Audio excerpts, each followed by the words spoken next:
Welcome back to healthy recipes. ഇന്ന് നമുക്ക് മണിക്കടല വെച്ചിട്ട് മാലഡ് ഉണ്ടാക്കാം. ഒറിജിനൽ മാലഡ് പൊട്ടുകടല വെച്ചിട്ടാണല്ലോ ഉണ്ടാക്കുന്നത്. അത് മുമ്പ് പോസ്റ്റ് ചെയ്തിട്ടുമുണ്ട്. എന്നാൽ മണിക്കടല വെച്ച് മാലഡ് ഉണ്ടാക്കിയപ്പോൾ സെയിം ടേസ്റ്റ് തന്നെ കിട്ടി. കളറിൽ മാത്രമേ ചെറിയൊരു വ്യത്യാസമുള്ളൂ. അപ്പോൾ നിങ്ങളുമായിട്ട് ഷെയർ ചെയ്യാമെന്ന് വിചാരിച്ചു. ഇതിന് നമുക്ക് ആവശ്യമുള്ളത് 1/2 കപ്പ് മണിക്കടല, 1/2 കപ്പ് പഞ്ചസാര, 2 ഏലക്കായ, പിന്നെ 2-3 സ്പൂൺ നെയ്യ്. ഇത്രയും മതി. നമുക്ക് സിമ്പിളായിട്ട് ഉണ്ടാക്കാം. ആദ്യം നമുക്ക് മണിക്കടലയൊന്ന് വറുത്തെടുക്കണം.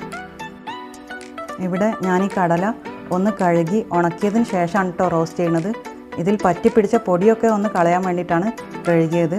വെള്ളം ഒന്ന് വാർത്തി ഒന്ന് തുടച്ചെടുത്താൽ മതി. വെയിലത്ത് വെച്ച് ഉണക്കണമെന്ന് നിർബന്ധമൊന്നുമില്ല. എന്നിട്ട് നമുക്കിത് ലോ ഫ്ലെയിമിൽ ഇങ്ങനെ വറുത്തെടുക്കാം.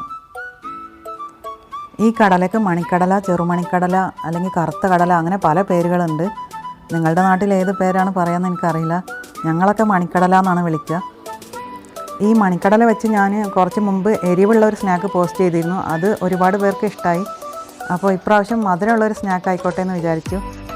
മണിക്കടല റെസിപ്പീസ് ഇനിയും പോസ്റ്റ് ചെയ്യണമെന്ന് ഒരുപാട് പേര് കമൻറ്റിലൂടെ പറഞ്ഞിരുന്നു. അപ്പോൾ നമുക്ക് മണിക്കടല വെച്ചിട്ട് ഒരുപാട് സാധനങ്ങൾ ഉണ്ടാക്കാൻ പറ്റും. ദോശ ഉണ്ടാക്കാം, പായസം ഉണ്ടാക്കാം, അങ്ങനെ ഒരുപാട് റെസിപ്പീസ് ഉണ്ട്. ഇപ്പോൾ നമ്മുടെ കടല ഇതാ റോസ്റ്റായി വന്നിട്ടുണ്ട് കേട്ടോ. ചെറുതായിട്ട് തുള്ളിച്ചാടാൻ തുടങ്ങിയിട്ടുണ്ട് ചട്ടിയിൽ നിന്ന്. ചെറുതായിട്ട് തൊലിയൊക്കെ പൊട്ടിയത് നിങ്ങൾ കാണുന്നുണ്ടല്ലോ അല്ലേ. അപ്പോൾ ഇതാണ് പാകം. ഇനി അധികം വെച്ച് വറുക്കണ്ട. ഈ കടലയുടെ തൊലിയുടെ കളറ് മാറാത്ത വിധത്തിലാണ് കേട്ടോ വറുത്തെടുക്കേണ്ടത്. ഇപ്പോൾ അതാ ഏകദേശം പാകമായിട്ടുണ്ട്. ഇനി ഞാൻ ഫ്ലെയിം ഓഫാക്കാൻ പോവുകയാണ്. കണ്ടില്ലേ, തോലൊക്കെ പൊട്ടി വന്നിട്ടുണ്ട്. അപ്പോൾ ലോ ഫ്ലെയിമിലാണ് കേട്ടോ ചെയ്തത്. ഇപ്പോൾ അതാ കടല ഞാൻ തണുക്കാൻ വെച്ചിട്ടുണ്ട്. ഇപ്പോൾ നന്നായിട്ട് തണുത്തിട്ടുണ്ട്. ഇനി ഞാനിത് മിക്സിയുടെ ചെറിയ ജാറിലേക്ക് ഇട്ട് കൊടുക്കുകയാണ്. അതിനുശേഷം ഇത് പൊടിച്ചെടുക്കണം. നല്ല ഫൈൻ പൗഡറായിട്ട് പൊടിച്ചെടുക്കണം. ഈ കടലയുടെ തൊലി കളയാതെ നമ്മൾ പൊടിക്കുന്നതുകൊണ്ടാണ് കേട്ടോ നമ്മുടെ ലഡുവിന് ചെറിയൊരു കളർ വ്യത്യാസമുള്ളത്. പക്ഷേ ടേസ്റ്റിനൊരു വ്യത്യാസമില്ല. നല്ല ടേസ്റ്റുള്ള മാലഡു തന്നെയാണ്. ഒട്ടും തരിയില്ലാതെ ഫൈൻ പൗഡറായിട്ട് തന്നെ ഞാൻ പൊടിച്ചെടുത്തിട്ടുണ്ട്. നിങ്ങൾക്ക് തരി ഉണ്ടെന്ന് തോന്നുകയാണെങ്കിൽ ഒന്ന് അരിപ്പയിലിട്ട് അരിച്ചെടുക്കണം കേട്ടോ. ഇനി ഈ പൊടി നമുക്ക് നെയ്യ് ചേർത്ത് ഒന്നുകൂടി റോസ്റ്റ് ചെയ്തെടുക്കണം. അതിനുവേണ്ടി ഞാനൊരു കടായിലേക്ക് ഇട്ട് കൊടുക്കുകയാണ്.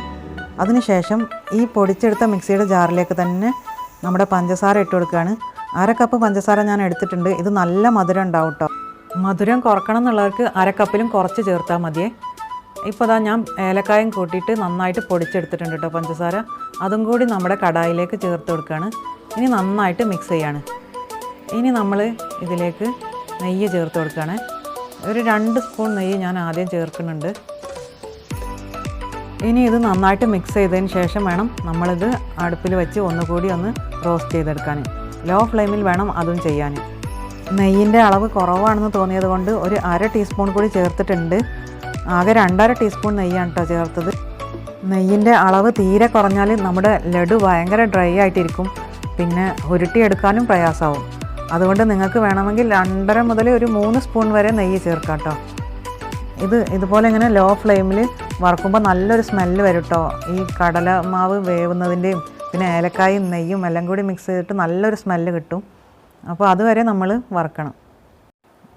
ഈ മണിക്കടല ഇങ്ങനെ വറുത്ത് പൊടിച്ച് കിട്ടുന്ന പൊടി ഉണ്ടല്ലോ, അത് നമുക്ക് കടലമാവിന് പകരം യൂസ് ചെയ്യാൻ പറ്റും കേട്ടോ. ബജിയൊക്കെ ഉണ്ടാക്കാൻ വേണ്ടിയിട്ട് യൂസ് ചെയ്യാൻ പറ്റും.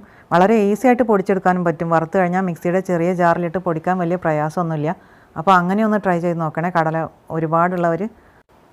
ഇപ്പോൾ നമ്മുടെ കടലമാവ് നെയ്യിൽ കിടന്ന് റോസ്റ്റായി വന്നിട്ടുണ്ട് കേട്ടോ. കളർ ചെറുതായിട്ട് മാറിയിട്ടുണ്ട്.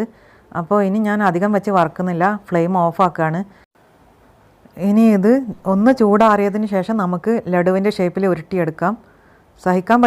കയ്യിന് സഹിക്കാൻ പറ്റുന്ന ചൂടാകുമ്പോൾ നമുക്ക് ഉരുട്ടിയെടുക്കാൻ തുടങ്ങാം കേട്ടോ. അപ്പോൾ ചെറിയ ലഡൂസാണ് കേട്ടോ ഞാൻ ഉണ്ടാക്കുന്നത്. ഇങ്ങനെ ഈ വലിപ്പത്തിൽ ഒരു നെല്ലിക്ക വലിപ്പത്തിലുള്ള ഒരു 10-12 ലഡു നമുക്ക് ഈ ഒരു അളവിൽ ഉണ്ടാക്കാൻ പറ്റും 1/2 കപ്പ് കടല കൊണ്ട്. അപ്പോൾ എല്ലാവരും ട്രൈ ചെയ്ത് നോക്കണം. നല്ല ടേസ്റ്റുമാണ്, നല്ല ഈസിയാണ്. ഒരുപാട് ഇൻഗ്രീഡിയൻസ് ഒന്നും വേണ്ടല്ലോ. നമ്മുടെ വീട്ടിൽ എപ്പോഴുള്ള ഇൻഗ്രീഡിയൻസ് വെച്ചിട്ട് തന്നെ ഉണ്ടാക്കാൻ പറ്റുന്ന റെസിപ്പീസ് പോസ്റ്റ് ചെയ്യാൻ വേണ്ടിയിട്ടാണ് കേട്ടോ ഞാൻ ട്രൈ ചെയ്തത്. ഈ ലഡുവിൽ കാഷ്യൂ നട്ട്സും ബദാമൊക്കെ വറുത്ത് ചേർത്താൽ നല്ല ടേസ്റ്റ് ഉണ്ടാവും കേട്ടോ. അങ്ങനെയൊന്ന് ട്രൈ ചെയ്ത് നോക്കുന്നുണ്ട്. ഞാനിപ്പോൾ സിമ്പിളായിട്ട് കാണിച്ചതേ ഉള്ളൂ.